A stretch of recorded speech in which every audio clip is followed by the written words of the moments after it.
எல்லாருக்குமே தெரியும் சஷ்டி அப்படின்னா முருகன் மட்டுமே முதன்மையானவன் அப்படிங்கிறது.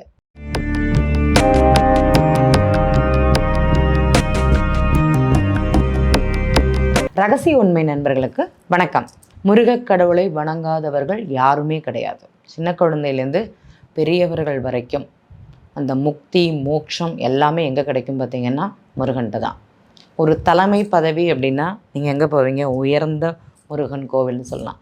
பழனி, ஒரு செயலை நான் செய்து முடிக்கணும் அப்படின்னா பழனிக்கு போவீங்க. ஒரு கர்மாவை கழிக்கணும் அப்படின்னா திருச்செந்தூர் முருகன் கோவிலுக்கு போவீங்க. ஏன்னா கடல் சார்ந்த இடம், நதிக்கரையில் அமைந்திருக்கக்கூடிய குருஸ்தலம்னு சொல்லலாம். அந்த இடத்திற்கு அவ்வளோ மகிமை இருக்குதுன்னா கண்டிப்பாக இருக்குது. திருச்செந்தூர் முருகன் கோவில் எந்த முருகனானாலும் சரி பெரிய மாற்றத்தை முருகன் கொடுப்பாரானா கண்டிப்பாக கொடுப்பார். எல்லாருமே நம்ம இந்த சஷ்டி விரதம் கண்டிப்பாக கடைபிடிக்கணும்னு சொல்லுவோம். நோயாளிகள் அப்படிங்கிறத சஷ்டி விரதம் இருக்கலாமா அப்படின்னா அவங்களுக்கு அந்த நோய் மருந்து மாத்திரைகள் சாப்பிட்றதுனால அவங்களுக்கு இருக்கக்கூடிய தன்மை அப்படிங்கிறது இருக்காது. அப்போ அவங்கள என்ன செய்ய சொல்லுவோம் அப்படின்னா இந்த சஷ்டி கவசத்தை, கந்தகுரு கவசத்தை அந்த 2 நேரமும் இல்லைன்னா 3 நேரமும் பாராயணம் அப்படிங்கிறத பண்ணுங்க அப்படிங்கிறத அவங்கள்ட்ட சொல்லுவோம். சரி, இந்த கர்ப்பிணி பெண்களுக்கு விரதம் இருக்கக்கூடாது. அவங்க குழந்தை வயிற்றில் இருக்கிறதுனால அவங்க விரதம் இருக்கக்கூடாது அப்படிங்கிறதே சொல்லுவோம். இந்த வயசானவங்க மருந்து மாத்திரைகள் சாப்பிட்றதுனால அவங்களுக்கும் அது விதிவிலக்கு. அவங்கள இருக்கணுங்கிறது நிர்பந்தம் கிடையாது. இந்த சஷ்டி விரதம் இருக்கும்போது நம்முடைய உடலும் மனமும் தூய்மைப்படுமானா கண்டிப்பாக தூய்மையாக இருக்கும். நம்ம உப்பு புளி காரத்தோட விரதம் இருக்கிறது அப்படிங்கிறது சரியாகாது. ஒரு நேரம் அன்னம், அதாவது பச்சரிசி சாதமோ ஏதோ ஒரு கோதுமையோ எதையோ சாப்பிட்றோன்னா கொஞ்சம் உரப்பு புளிப்பு எல்லாத்தையும் கம்மி பண்ணிவிட்டு கண்டிப்பாக சாப்பிடணும்னு சொல்லுவோம். இந்த உப்பு உரப்பு காரத்தோடு நம்ம சாப்பிட்டோன்னா நம்முடைய சிந்தனைகள் அப்படிங்கிறது ரொம்ப அதிகமாக இருக்கும். உடலுடைய இதுவுமே இயக்கங்கள் அப்படிங்கிறது அதிகமாக இருக்கும். தெய்வத்தன்மை அப்படிங்கிறது நமக்கு அதிகமாக வேணும். இதனால் குறைச்சிக்கிறதுனால நம்ம தெய்வத்தை மட்டுமே அந்த 6 நாட்களையும் இல்லைனா இந்த தினங்கள்லையும் நம்ம சுவாமியை நினைத்து கொண்டே இருக்கக்கூடிய ஒரு மனம் அப்படிங்கிறது நமக்கு இருக்கும். நல்ல கல்யாண வீட்டுக்கு போய் சாப்பிடுவோம், என்ன பண்ணுவோம்? சௌக்கியமாக படுத்து தூங்குவோம். அப்படி செய்யலாமா? கூடாது. நம்ம விரதம் இருக்கிறோம் அப்படின்னா உணவு வகைகளில் கொஞ்சம் மாற்றம் அப்படிங்கிறது பண்ணிவிட்டு அந்த நேரங்களில் கடவுளுடைய மந்திரங்களை சொல்கிறது, நாமங்களை எழுதுறது, அவங்களுடைய திருநாமங்களை கேட்கறது. இப்போ எல்லாருக்குமே தெரிஞ்சது சஷ்டி கவசம். சின்ன குழந்தையிலேருந்து இந்த சஷ்டி கவசத்தை கேட்டாலே அவ்வளோ ஒரு புண்ணியம்னு சொல்லலாம். கந்தகுரு கவசம் நிறைய நண்பர்களுக்கு தெரியும், நிறைய நண்பர்களுக்கு தெரியாது. அதை கேட்பது சிறப்பான்னு கேட்டிங்கன்னா கண்டிப்பாக சிறப்பு. கந்தர் அனுபூதி அது கேட்கலாமான்னா கண்டிப்பாக இந்த நாட்களில் முருகனுடைய மகிமைகளை, கதைகளை, கதாகாலட்சேபம் எங்கேயாட்டி நடக்குதுன்னா அமைதியாக போய் உட்காந்துருங்க, ரொம்ப சிறப்பு. ஏன் இந்த முருகனை வழிபாடு பண்ணணும்? முருகன் எல்லாருக்குமே தெரியும். நீங்கள் குழந்தை பாக்கியம் வேணும்னா முருகன் வழிபாடு தான் சஷ்டி விரதம் இருக்கிறதுன்னு சொல்லுவாங்க. எல்லாருமே சொல்லுவாங்க சட்டியில் இருந்தால் தானே அகப்பையில் வரும்னு சொல்லுவாங்க. ஷஷ்டி அப்படிங்கிறதான் அந்த சட்டின்னு சொல்லுவாங்க. அகப்பை என்பது பெண்களுடைய கர்ப்பப்பைன்னு சொல்லுவாங்க. அப்போது சஷ்டியில் விரதம் இருந்தால் அந்த குழந்தை கரு அந்த கர்ப்பப்பையில் தங்குமானா கண்டிப்பாக தங்கும்னு சொல்லலாம். ஏன் விரதம் இருக்கிறது? நம்ம எல்லாருக்குமே தெரியும், காலபுருஷனுக்கு 2வது இடம் அப்படிங்கிறது சுக்கிரனுடைய வீடு. அது 8ஆம் இடம் அப்படிங்கிறது அங்கே தடையை குறிக்கும். முருகன் காலபுருஷனுக்கு 8ஆம் இடத்து அதிபதியாகவும் விருச்சிக ராசி அதிபதியாகவும் முருகன் இருக்கிறார். அப்போ அந்த மாதங்களில் நம்ம இந்த துலா மாதத்துக்கு அடுத்த மாதம்னு சொல்லக்கூடியது விருச்சிக மாதம், கார்த்திகை மாதம். அப்போ இந்த கார்த்திகை அந்த துலா மாதம் இந்த மாதங்களில் இருக்கக்கூடிய ஐப்பசி மாதங்களில் இருக்கக்கூடிய விரதத்தை அவங்களுக்கு அதனுடைய பலன் சொல்லக்கூடியது அந்த கார்த்திகை மாதங்களில் கொடுப்பாரானா கண்டிப்பாக கொடுப்பார். உங்கள் ஜாதகத்தில் அந்த அமைப்பு இருந்ததுன்னா இந்த விரதங்கிறது கண்டிப்பாக கடைபிடிக்கணும்னு சொல்லுவோம். நம்ம குழந்தை பிறக்காத ஜாதகங்கள்லாம் எடுத்து பாருங்கள், அந்த பொண் கொஞ்சம் உடல் பருமன்னு சொல்லுவாங்க. இப்போ நிறைய குழந்தை பிறக்கிறதுக்கு தாமதம் ஏன்னு பார்த்தீங்கன்னா உடல் வாகுங்கிறது தற்போது இல்லை. அந்த கர்ப்பப்பையை தாங்கிக் கொள்ளக்கூடிய சக்திங்கிறது அந்த குழந்தைக்கு இல்லை. அதனால தான் குழந்தை பிறக்கலைன்னு சொல்லுவாங்க. நம்ம எப்போதுமே காலபுருஷனுக்கு 8ஆம் இடம் சொல்லிட்டு நம்ம என்ன பார்ப்போம்னா கர்ப்பப்பை. பெண்களுக்கு 8ஆம் இடம் தான் கர்ப்பப்பை. அந்த கர்ப்பப்பையை சுத்தம் செய்யக்கூடிய ஒரு நிகழ்வுன்னு சொல்லலாம். அப்போ அந்த சஷ்டி விரதம் இருக்கிறதுனால இந்த கர்ப்பப்பை சுக்தி அடையுமானா கண்டிப்பாக சுக்தி அடையும் அப்படிங்கிறது சொல்லலாம். அதில் ஒரு மாற்றம் கிடைக்குமானா கண்டிப்பாக மாற்றம் உண்டு. இதை நீங்கள் எப்போத்துலேருந்து உணரலாம் அப்படின்னா இந்த புரட்டாசி மாதங்களில் யாருமே நான்வெஜ் சாப்பிட மாட்டாங்க. எல்லா நண்பர்களுமே இந்த புரட்டாசி மாதம் வந்து எல்லாருமே அசைவங்களை தவிர்த்து விரதம் இருந்து அந்த 4 வாரங்களும் பெருமாள் வழிபாடு அப்படிங்கிறது பண்ணுவாங்க. சிலர் வந்து பெருமாள் குலதெய்வமாக கொண்ட குடும்பங்கள் அப்படிங்கிறது இருப்பாங்க. நிறைய நண்பர்கள் மாவிளக்கேற்றி வழிபாடு பண்ணுறதுங்கிறத செயல் செய்வாங்க. அதே மாதிரி இந்த ஐப்பசி மாதம் வரக்கூடிய சஷ்டி விரதம்னு சொல்லலாம். அதுக்கப்புறம் என்ன வருது? கார்த்திகை மாதம். கார்த்திகை மாதங்களில் யார் நாயகன்? நம்மளுடைய ஐயப்பர் கதாநாயகனாக இருப்பார். முருகனும் அதே இடத்துல தான் இருப்பார். அப்போ மாலை போட்டு அந்த சாஸ்தாவை வணங்குதல் அப்படிங்கிறது ரொம்ப சிறப்பாக இருக்கும். அதுக்கப்புறம் மார்கழி மாதம் வந்துடும். யார் அங்கே? பெருமாள் தான் கதாநாயகன் அந்த மாதங்களில்.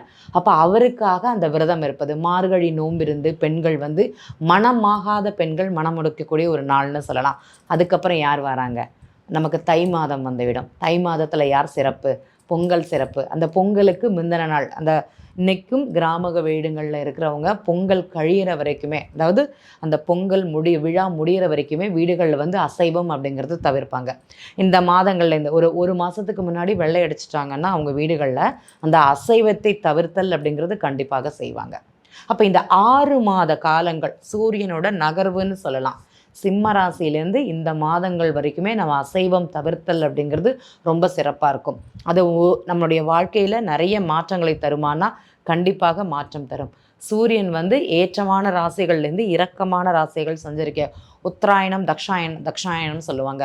அந்த காலங்களில் புண்ணிய காலங்களில் சஞ்சரிக்கும் போது இந்த அசைவம் சம்மந்தப்பட்டது, நோன்பு இருக்கிறது, விரதம் இருக்கிறது, இதெல்லாம் செய்தோன்னா நமக்கு நம்ம வாழ்க்கையிலையும் சரி நம்முடைய உடல்கள்லையும் நிறைய மாற்றங்கள் இருக்குமானா கண்டிப்பாக மாற்றங்களை கொடுக்கும். இந்த சஷ்டி விரதம்னு சொல்லுவோம். சஷ்டி விரதம் இருந்து அந்த முருகருக்கு இது குழந்தை இல்லாதவங்க மட்டும்தான் இருப்பாங்களான்னா அப்படியெல்லாம் கிடையாது.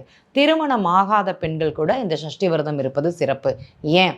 அசுரனை நரகாசுரனை அதாவது அசுரனை வதம் செய்து முருகன் வந்து யாரை மணக்கிறாரு? திருக்கோலம் கொண்டு அந்த தேவேந்திரனுடைய மகளான தெய்வசேனாவை மறுநாள் திருமணம் செய்யக்கூடிய நாள் அப்படிங்கிறது அங்கே அமையும். அப்போ திருமணம் ஆகாத பெண்கள் கண்டிப்பாக இந்த சஷ்டி விரதம் இருப்பது அப்படிங்கிறது ரொம்ப சிறப்புன்னு சொல்லலாம். அதற்கு மறுநாள் இந்த திருமண கோலம் அப்படிங்கிறது நடக்கும். அன்னைக்கு மாலை வந்து சாயந்தரம் திருக்கல்யாண வைபவம் அப்படிங்கிறது நடக்கும். அந்த எல்லா முருகன் கோவில்லையுமே முருகன் எங்கெல்லாம் குடியிருக்கிறாரோ அந்த சஷ்டி விரதம் முடிந்து மறுநாள் சூரசம்ஹார வதம் முடிந்த உடனே திருக்கல்யாண வைபவம் அப்படிங்கிறது மாலை நேரங்களில் நடக்கும். அந்த கோவிலில் போய் பங்கு பெற்று அந்த கோவிலில் கொடுக்கக்கூடிய சரடு, மஞ்சள், குங்குமம் வாங்கினாலே போதும், நமக்கு வந்து திருமண கோலம் நம்ம வீட்லேயும் ஒரு திருமண வைபவம் அப்படிங்கிறது சீக்கிரமாக அமையக்கூடிய தன்மை அப்படிங்கிறது சொல்லலாம். உங்களுடைய ஜாதகமும் அதற்கு ஒத்துழைச்சு சில தடைகள் அந்த இடத்துல இருந்தது, அப்போ நான் விரதம் இருக்கிறேன்னு சொன்னால் கண்டிப்பாக அந்த நிறைவான வாழ்க்கை அமையுமானா கண்டிப்பாக அமையும்னு சொல்லலாம். அப்போ இந்த மாதம் வந்து ரொம்ப ரொம்ப சிறப்பான மாதம்னு சொல்லலாம். சரி, இந்த திருக்கல்யாண வைபத்தோடு நிறைஞ்சுதான்னு பார்த்தீங்கன்னா முதல்ல நம்ம சொன்னோம் இந்த சஷ்டி விரதம் இருக்கிறதுனால இந்த 6 மாத காலங்கள்னு சொல்லலாம். இந்த துலாம் மாதத்திற்கு ஒரு மகத்துவம்னு சொல்லலாம்.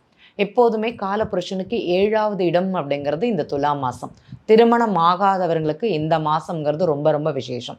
நீங்கள் வந்து கோவிலுக்கு போயிட்டு சுவாமிக்கு 2 மாலைகள் வாங்கி சார்த்தினாலே போதும். அந்த திருமண வைபவம் அப்படிங்கிறது நடக்குமானா கண்டிப்பாக நடக்கும். காலபுருஷனுக்கு 7வது வீடுன்னு சொல்லக்கூடியது துலாம் ராசி. துலாம் ராசியில் சூரியன் சஞ்சரிக்கும் போது கண்டிப்பாக திருமணம் சார்ந்த நிகழ்வுகள் அப்படிங்கிறது நிறைய பேருக்கு நல்ல ஒரு விஷயங்களை கொடுக்குமா, நல்ல ஒரு தகவல்களை கொடுக்குமானா கண்டிப்பாக கொடுக்கும். திடீர் திருமண யோகமாக சில நண்பர்களுக்கு நிகழக்கூடிய ஒரு தன்மையாகவே அமையும் அப்படிங்கிறது சொல்லலாம். சரி, இந்த மாதங்களில் இன்னொரு விசேஷம் அப்படிங்கிறது இருக்குது. என்னன்னு பார்த்தீங்கன்னா துலாஸ்தானம்னு சொல்லுவாங்க. எதற்காக துலாஸ்தானம்? நம்ம வருஷத்தில் ஒரு நாள் வந்து நதி நீராடல்னு சொல்லுவோம். எப்போதுமே நதிகளில் போய் நீராடிட்டு வரணும், அது வந்து ரொம்ப ரொம்ப விசேஷம்னு சொல்லுவோம். இந்த துலாஸ்தானம் வந்து காவிரி ஆற்றங்கரையில், வைகை ஆற்றங்கரையில் எந்தெந்த ஆறுகள் இருக்குதோ அதோட ஆற்றங்கரையில் போய் பெரியவங்கள்லேருந்து சின்னவங்க வரைக்கும் குளிச்சுட்டு வரக்கூடிய ஒரு புண்ணிய காலமாக இந்த துலாஸ்தானம் அப்படிங்கிறது இருக்கும். நீங்களும் உங்கள் ஊர்களில், உங்கள் அருகில் உள்ள ஊர்களில் நதி நீராடல் ரொம்ப சிறப்பு. காவேரி, துலா காவேரின்னு சொல்லுவாங்க. நம்ம காவேரியில் போய் குளிக்கலைனாலும் பரவாயில்ல, அருகில் உள்ள ஓடக்கூடிய நதிகளில் போய் குளிச்சுட்டு அங்கே ஒரு 11 முங்கு அப்படிங்கிறது முங்கணும். நம்ம சுவாமியை நினச்சிட்டு என்னுடைய கர்மா இதோட தேர்ந்தது. என்ன கர்மா? நான் இந்த வருஷங்களில் போன வருஷத்துலேருந்து இந்த வருஷம் செய்த பாவ புண்ணியங்களில் அதை தீர்க்கக்கூடிய ஒரு நாள் அப்படிங்கிறது சொல்லலாம். இந்த இடத்துல தான் சூரியன் அப்படிங்கிறது நீச்சமாகக்கூடிய ஒரு இடம்னு சொல்லலாம். சனி பகவான் உச்சமாகக்கூடிய ஒரு இடம்னு சொல்லுவான். சனி பகவான் யார்? நமக்கு அந்த ராசிக்கு அவர் உச்சஸ்தானம், நீதிமான்னு சொல்லலாம். அப்போ நான் அறிந்தோ அறியாமலோ நான் என்ன பாவம் பண்ணேன்னு கேள்வி கேட்பீங்க. ரோட்டில் நடக்கும்போது ஒரு பாச்சாவையோ ஒரு எறும்பையோ மிதிச்சிட்டோம் அப்படின்னா அந்த உயிரினம் போகிறதற்கு நான் தான் காரணம். அது எனக்கு தெரிந்தோ தெரியாமலேயோ நடக்கக்கூடிய ஒரு நிகழ்வு. அதற்காக நான் செய்யக்கூடிய ஒரு கர்மா அப்படிங்கிறது கூட சொல்லலாம். இல்லைன்னா என்னுடைய இந்த தீபாவளியே பார்த்திங்கன்னா அசுரவதம்னு சொல்லுவாங்க. இந்த துலாஸ்தானம் வந்து என்னுடைய பாவ புண்ணியங்களை போக்கக்கூடியதுன்னு சொல்லுவாங்க. முன்னோர்கள் எல்லாருமே ஒரு 60 வயசுக்கு மேலே வந்து காசிக்கு யாத்திரை போவாங்க.